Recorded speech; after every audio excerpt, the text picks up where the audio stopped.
Kayamkulam Peringala government LPSൽ സ്വാതന്ത്ര്യദിനം ആഘോഷിച്ചു. Ward councillor S. Sindhu ഉദ്ഘാടനം നിർവഹിച്ചു.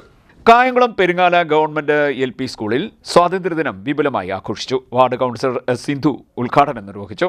SMC ചെയർമാൻ ശൈലേഷ് കുമാർ അധ്യക്ഷനായി. ഹെഡ് മിസ്ട്രസ് സ്മിത സ്വാഗതവും പാലമറ്റത്ത് വിജയകുമാർ ആശംസാ പ്രസംഗവും നടത്തി. സന്തോഷ് കുമാർ കൃതജ്ഞത പറഞ്ഞു.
CDNet news Kayamkulam.